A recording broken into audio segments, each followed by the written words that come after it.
Hello guys, आज हम देखने वाले हैं मल्टीप्लिकेशन ऑफ फ्रैक्शंस। तो मल्टीप्लिकेशन ऑफ फ्रैक्शंस पढ़ने से पहले हम देख लेते हैं कि नॉर्मल मल्टीप्लिकेशन हम कैसे करते हैं। जैसा कि आपने देखा होगा कि जब भी हम नॉर्मल मल्टीप्लिकेशन करते थे हम क्या करते थे, इसको हम सीधे कहते थे कि रिपीटेड एडिशन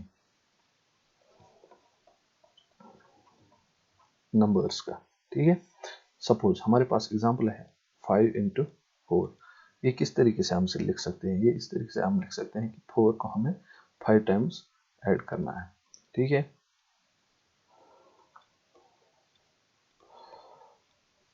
जब हम 4 को 5 टाइम्स ऐड करेंगे तो हमें क्या करना है, कितनी बार करना है, मल्टीप्लाई 1 2 3 4 एंड 5 टाइम्स हम काउंट करते थे, फिर मल्टीप्लाई करना है किसके साथ, जो नंबर हम ऐड कर रहे हैं। तो आंसर क्या आ रहा था हमारे पास, 20। ठीक है, इस तरीके से अगर हम और एक एग्जांपल करते हैं, 8 इंटू 3, हम क्या करते हैं, जो 3 है इसको 8 टाइम्स ऐड करेंगे या 8 को 3 से मल्टीप्लाई करेंगे। Suppose 8 plus 8 plus 8 equal to 24, या इस तरीके से कर सकते हैं 3 को 8 टाइम्स ऐड करना। ठीक है, जैसा भी आपको लगे।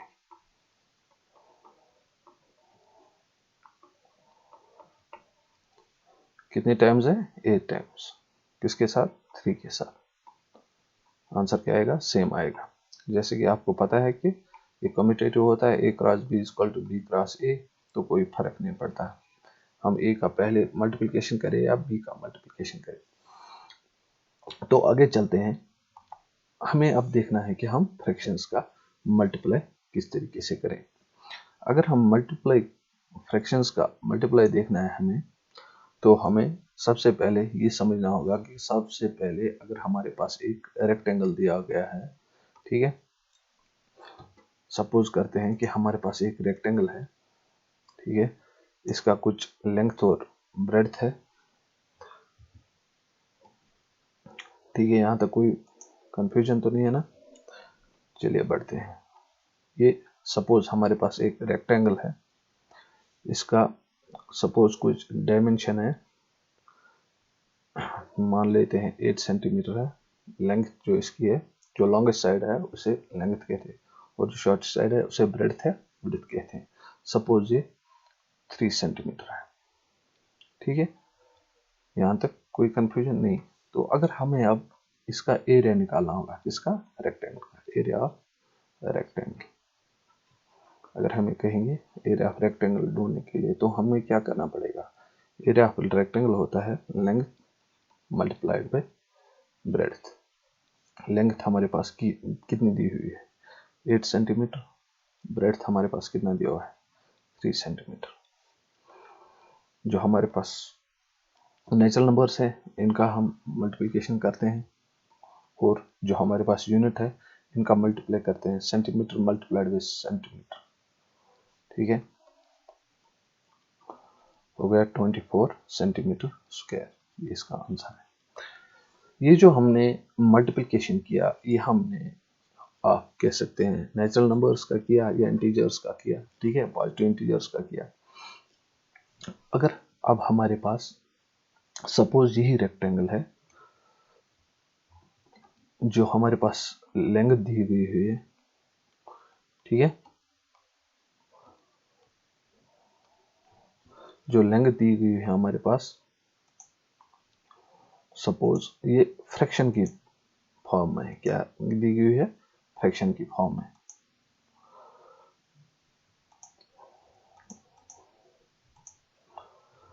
सपोज हमारे पास जो रेक्टेंगल है, जो यही सेम रेक्टेंगल है, अगर इसमें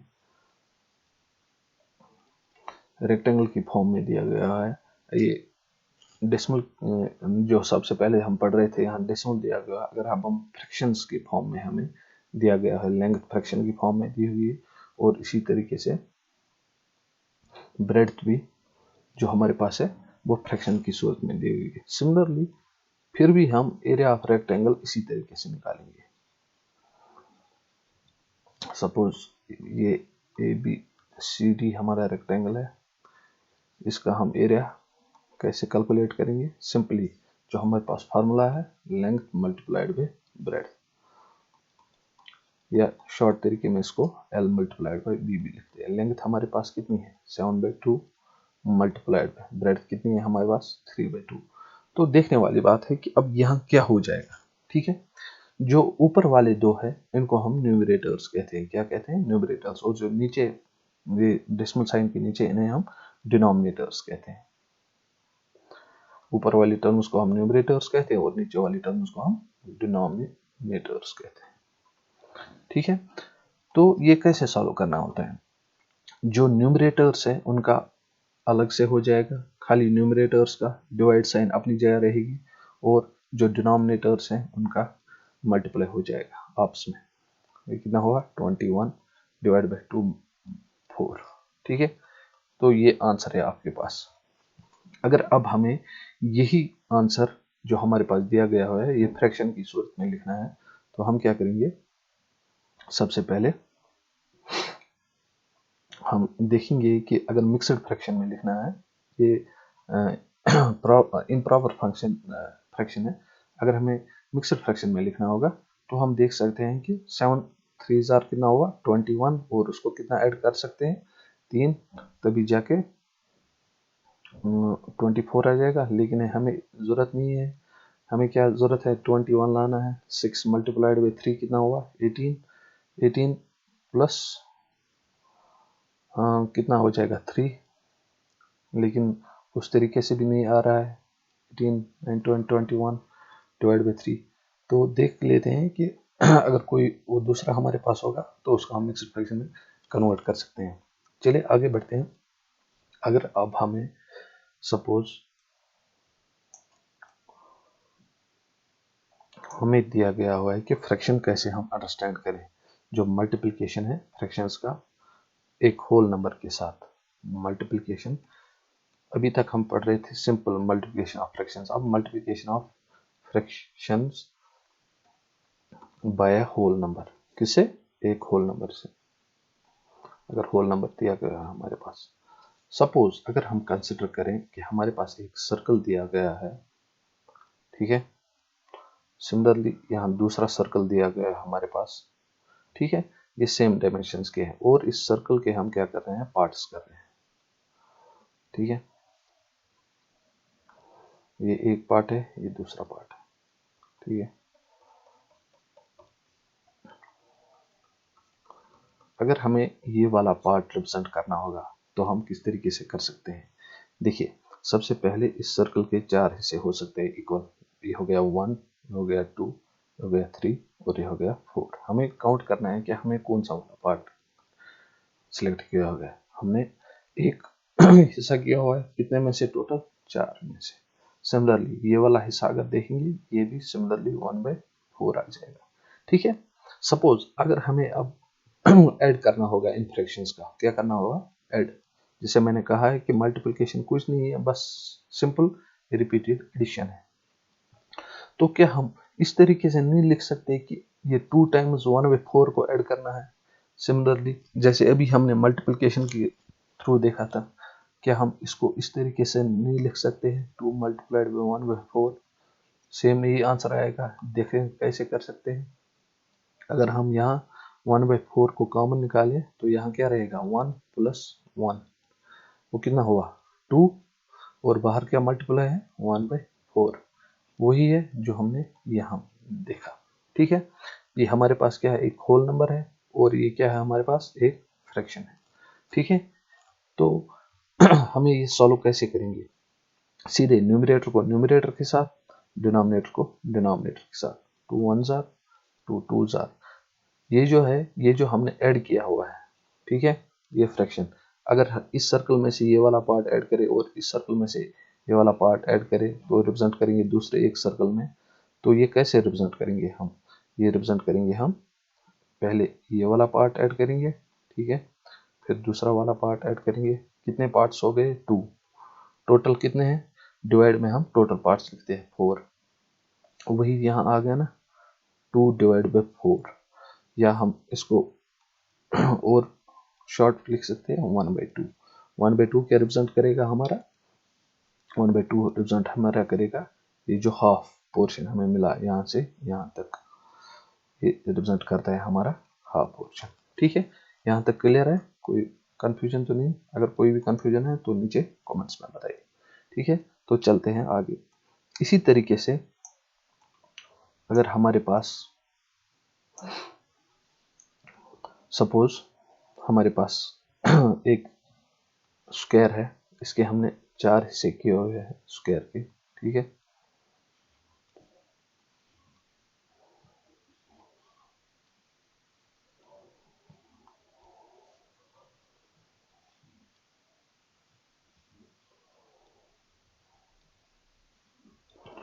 ठीक है, यहाँ तक कोई कंफ्यूजन तो नहीं? हमारे पास 3 स्क्वायर है, इसके हमने 4 हिस्से किए हुए हैं और हम सब में से एक एक हिस्सा ले रहे हैं। ठीक है, तो यहाँ कितने टोटल पार्ट्स है? 4। और हमने कितना सिलेक्ट किया हुआ है? 1। सिमिलरली यहाँ कितने पार्ट्स है? टोटल 4। और हमने कितना सिलेक्ट किया हुआ है जिसको हमने कलर किया हुआ है? 1 पार्ट को। सिमिलरली यहाँ कितने हिस्से हैं? टोटल 4 हिस्से। और हमें कितने सिलेक्ट किया हुआ है? 1 हिस्सा। ठीक है, अब हमें बताया गया है कि हमें ऐड करना है इनको। क्या करना है? ऐड करना है। तो क्या हम इनको इस तरीके से नहीं लिख सकते? ठीक है, और अगर ग्राफिकली रिप्रेजेंट करना हुआ ये, तो हम ये इस तरीके से लिख सकते हैं कि हमारे पास टोटल डिनोमिनेटर में क्या बताया गया है? टोटल कितने हिस्से हैं? 4। इसके हम 4 हिस्से करते हैं और हमें कितनों को कलर करना है? 3 को।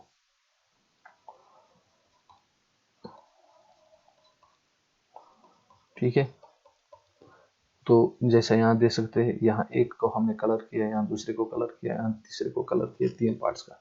सिमिलरली यहाँ कितने पार्ट्स आए? 1, 2 और 3। टोटल कितने? 4। तो ये इक्वलेंट हो जाएगा इसके, ये जो ये फ्रैक्शन है ये इक्वलेंट हो जाती है इसके फ्रैक्शन की। तो इससे हमें क्या मिल जाता है? हमें ये मिल जाता है कि अगर हम किसी भी एक नंबर से एक फ्रैक्शन जो इम्प्रॉपर फ्रैक्शन है हमारे पास, उसको मल्टीप्लाई करते हैं तो सीधे क्या हो जाता है? न्यूमरेटर को न्यूमरेटर के साथ और डिनोमिनेटर को डिनोमिनेटर के साथ। जिस भी नंबर का कुछ भी डिवाइड नहीं हो उसको हम 1 से डिवाइड लिख सकते हैं। ठीक है, तो डिनोमिनेटर को हो जाएगा 1 मल्टीप्लाइड बाई 4। ये कितना हुआ? 3/4। आई होप आपको क्लियर हो गया होगा।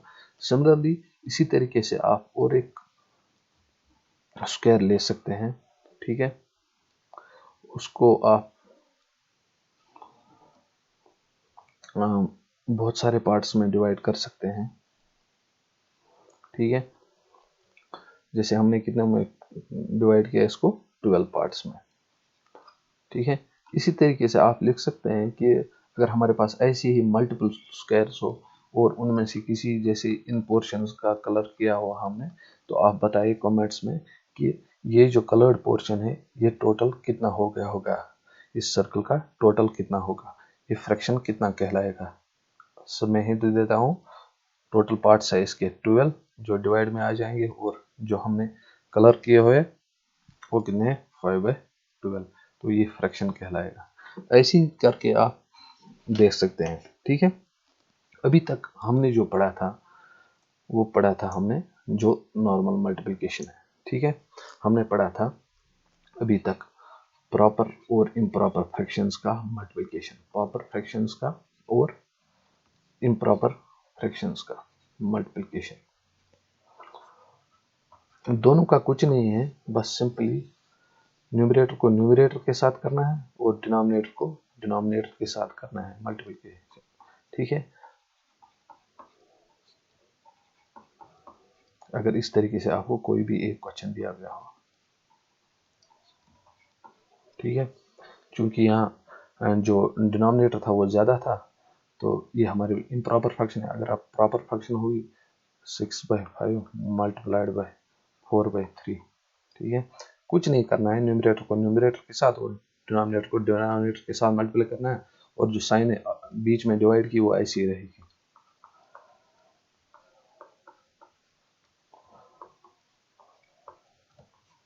तो ये हमारे पास क्लियर हो गया। होप आपको यहाँ तक कोई प्रॉब्लम नहीं होगी।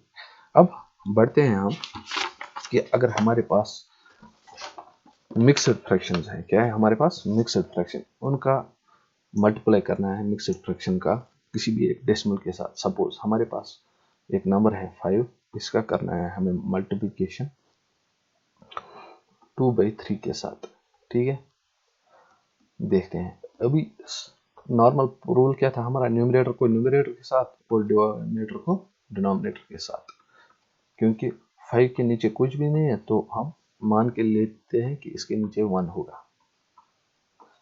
ये यहाँ तक आंसर है। अब हमारे पास सपोज मिक्सड फ्रैक्शंस है, क्या है हमारे पास मिक्सड फ्रैक्शंस है हमारे पास 5 2/3 मल्टीप्लाइड बाय 7। तो हम क्या करते हैं, हम सबसे पहले जो ये मिक्सड फ्रैक्शन है इसको पूरा हम इम्प्रॉपर फ्रैक्शन में बनाते हैं, कन्वर्ट करते हैं सिंपल फ्रैक्शन में।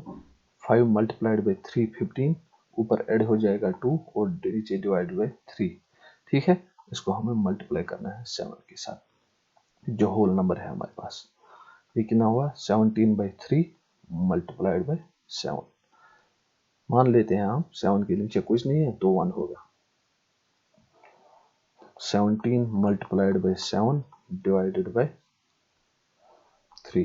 ठीक है, 7 7 49, 4 हमें कैरी आ जाएगा, 7 1 7 और ये हो जाएगा 11 119 डिवाइडेड बाई 3।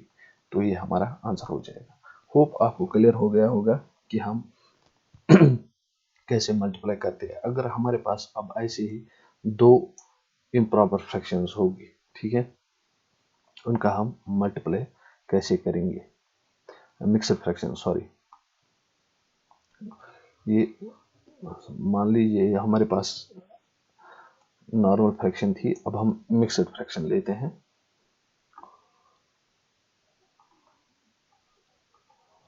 फाइव 2/3 हमारे पास एक फ्रैक्शन है मिक्सड फ्रैक्शन, इसको हमें मल्टीप्लाई करना है दूसरी मिक्सड फ्रैक्शन के साथ 6 3/7। तो सबसे पहले रूल क्या है, रूल ये है कि ये जो मिक्सड फ्रैक्शन है इसको हमें सिंपल फ्रैक्शन में कन्वर्ट करना है। ठीक है, ये कितना हो जाएगा 5 3 15 plus 2 divided by 3 multiplied by 42 plus 3 divided by 7। ठीक है, ये हो जाएगा 17 divided by 3 multiplied by 45 divided by 7। अब आप देख सकते हैं यहाँ, चूंकि यहाँ कुछ ऐसे नंबर्स हैं जिनका आपस में मल्टीप्लिकेशन होता है, फ्रैक्शनलाइज कर सकते हैं। 3 1 3 3 1 3 3 5 15। ठीक है, तो ये क्या हो जाएगा 17 मल्टीप्लाइड बाई 15 डिवाइडेड बाई 7। तो ये फिर से वही हो गया, एक होल नंबर है उससे हमें मल्टीप्लाई करना है किसका, एक नॉर्मल फ्रैक्शन का। जब हम 17 और 15 का मल्टीप्लाई करेंगे आपस में तो हमारे पास जो नंबर आ जाएगा वो आता है 255। कितना आ जाता है 255 डिवाइडेड बाई 7। तो ये हमारे पास फाइनल आंसर है। ठीक है, आपको क्लियर हो गया होगा कि हम मल्टीप्लिकेशन फ्रैक्शंस का कैसे करते हैं। ठीक है, सबसे पहले हमने देखा था कि फ्रैक्शंस क्या होती है, फ्रैक्शंस को एक होल नंबर से मल्टीप्लाई करना है, दूसरा फ्रैक्शन को फ्रैक्शन के साथ मल्टीप्लाई करना है, और तीसरा हमने मिक्सड फ्रैक्शन को मिक्सड फ्रैक्शन के साथ मल्टीप्लाई किया था। ठीक है, अब इसी तरीके से हमारे पास कुछ क्वेश्चंस दिए गए हैं जो बुक में दिए हुए, जिनमें दिया गया है कि ट्राई दीज क्वेश्चंस। सबसे पहला क्वेश्चन जो हमारे पास है, हमें बताया गया है फाइंड करना है हमारे पास 2/7 मल्टीप्लाइड बाई 3। ठीक है, ये हमें बताना है कि ये आंसर इसका क्या होगा। ठीक है, तो चलते हैं। जिसका कुछ डिवाइड नहीं होगा उसका कितना डिवाइड होता है 1, न्यूमरेटर को न्यूमरेटर के साथ और डिनोमिनेटर को डिनोमिनेटर के साथ।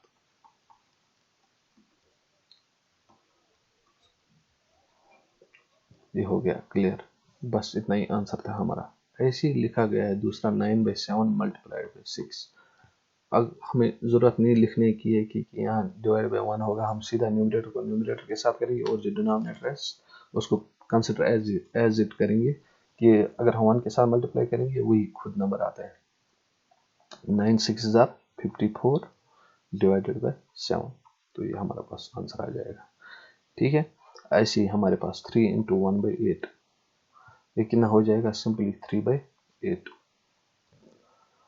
आई होप आपको क्लियर हो गया होगा। सिमिलरली ऐसे पास हमारे पास नंबर्स दिए गए हैं जिनका मल्टीप्लिकेशन करना है। सपोज हमें बताना है, एग्जांपल है 1/2 ऑफ 10 कितना हो गया। 1/2 ऑफ 10 जो ऑफ है वो कुछ नहीं रिप्रेजेंट करता है, वो बस मल्टीप्लाई रिप्रेजेंट करता है। क्या करता है, रिप्रेजेंट मल्टीप्लिकेशन। 1/2 ऑफ 16 कुछ नहीं, 10 कुछ नहीं होगा, 1/2 ऑफ 10 हो जाएगा। ये ऑप्स में फ्रैक्शनलाइज हो जाएगा, 2 1 2 5 कितना हो जाएगा, 5 डिवाइड बाय 1, वो कितना है हमारे पास 5। अब आप समझ रहे होंगे कि 10 का जो एक हाफ है, 1 हाफ, वो कितना है।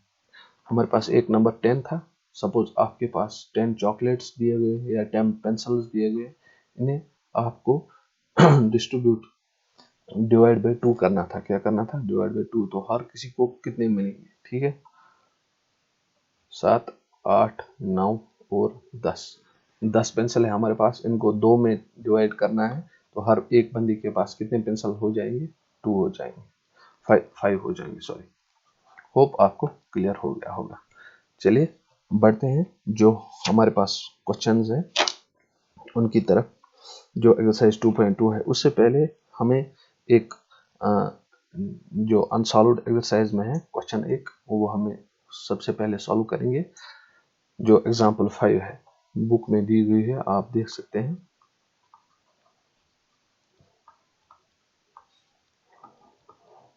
हमें बताना है कि in a class of 40 students, class में टोटल स्टूडेंट्स 40 है, उनमें से 1/5 of total number of students likely to study English. Total कितने स्टूडेंट्स है हमारे पास क्लास में, टोटल हमारे पास 40 स्टूडेंट्स है, उनमें से 1/5 जो स्टूडेंट्स है वो कितने, वो क्या पढ़ते हैं, इंग्लिश पढ़ते हैं। क्या पढ़ते हैं, इंग्लिश। 2/5 जो स्टूडेंट्स है, ये कुछ नहीं है, बस फ्रैक्शन है, वो क्या पढ़ना पसंद करते हैं, वो पढ़ना मैथमेटिक्स पसंद करते हैं। और जो बाकी रिमेनिंग है बचे, वो साइंस पढ़ना पसंद करते हैं। क्या पढ़ना पसंद करते हैं, साइंस। तो हमें बताना है कि how many students like to study English. हमें बताना है कि इंग्लिश कितने पढ़ते हैं। इंग्लिश के लिए हम क्या करेंगे, हमें बताया गया है सबसे पहले 1/5 जो टोटल नंबर ऑफ स्टूडेंट्स है, और टोटल नंबर ऑफ स्टूडेंट्स कितने हैं, 40, 1/5 ऑफ 40। इसको फ्रैक्शनलाइज करेंगे, कितना होगा, 8 स्टूडेंट्स जो है वो इंग्लिश पढ़ना पसंद करते हैं। सिमिलरली दूसरा क्वेश्चन पूछा गया है हमारे पास, how many students like to study mathematics. Mathematics के लिए हमें पता है कि हाँ 2/5 है, ठीक है, तो उसका क्या हो जाएगा, 2/5 of 40।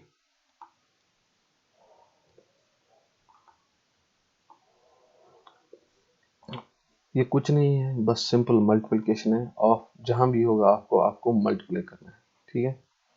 5 1 jar, 5 8 jar, 8 2 jar 16। Hope आपको क्लियर हो गया होगा, ठीक है। इसी तरीके से हमारे पास जो तीसरा क्वेश्चन है, पार्ट जो है इसका तीसरा पार्ट बताया गया है कि what fraction of total number of students like to study science. हमें बताना है साइंस कितने पढ़ते हैं। क्योंकि हमारे पास था मैथमेटिक्स इतने पढ़ना पसंद करते हैं, इंग्लिश इतने बच्चे पसंद करते हैं, तो हमें बताना था कि साइंस के लिए सबसे पहले हम देखेंगे कि टोटल कितने बच्चे हैं। जितने भी बच्चे टोटल में से हैं जो मैथ और इंग्लिश को छोड़ के हैं वो बचते हैं, वो हमारे पास साइंस के हो जाएंगे माइनस। इंग्लिश कितने थे हमारे पास, 8, जैसा आप देख सकते हैं इंग्लिश हमारे पास 8 थे और मैथ्स के 16। तो 40 में से हम टोटल करेंगे 8 और 16 को, जितने बचते हैं वो बच्चे हमारे पास क्या हो जाएंगे, साइंस के स्टूडेंट्स हो जाएंगे। हमें अब साइंस का बताना है कि ये फ्रैक्शन कितना है, किसका रिजल्ट क्या करेगा, 14 माइनस हम इनका ऐड करेंगे 16 और 8 का। 16 और 8 का जब ऐड करते हैं तो 24 आता है, और 40 को जब 24 सब्ट्रैक्ट करेंगे तो कितना हो जाएगा, 16 हो जाएगा। ठीक है, होप आपको क्लियर हो गया होगा। अब हमें बताना है 16 ऑफ जो साइनस के बच्चे हैं 16 ऑफ 40 कितना होता है। तो हम क्या करेंगे, हम करेंगे जो ऊपर हमें न्यूमरेटर में हम 60 रखेंगे और डिनोमिनेटर में जो है हमारे पास टोटल है कितना 40। तो इनको फ्रैक्शनलाइज करेंगे या इनका कॉमन फैक्टर देंगे, 2 से डिवाइड करते हैं 8 से हो जाएगा। यहाँ फिर से 2 से डिवाइड हो सकता है 5 हो जाएगा। तो जो हमारे पास फ्रैक्शन है वो 5/10 है। और हम इसको फर्दर सॉल्व कर सकते हैं, 5 1 जार 5 2 जार तो 1/2। जो साइनस के बच्चे हैं वो 1/2 हो जाएंगे, जिसके टोटल 40 के 1/2 जो 40 है वो बच्चे पसंद क्या करना पढ़ना क्या चाहते हैं, वो साइंस पढ़ना पसंद करते हैं। ठीक है, होप आपको क्लियर हो गया होगा। चलिए मिलते हैं आपको फिर एक्सरसाइज 2.2 में जो हमें सॉल्व करनी है। चलिए बाय बाय, अपना ध्यान रखिएगा। अगर कोई भी प्रॉब्लम में कोई भी कंफ्यूजन हो तो नीचे जो कमेंट बॉक्स है वहाँ कमेंट्स लिख दीजिए, मैं आपके लिए एक्सप्लेन कर दूंगा। और इस वीडियो को अपने फ्रेंड्स के साथ शेयर करें, जिनको भी आपको लगता है कि जिनको मैथमेटिक्स जिनका वीक है तो उनको भी हेल्प मिल सकती है। चलिए बाय बाय, टेक केयर।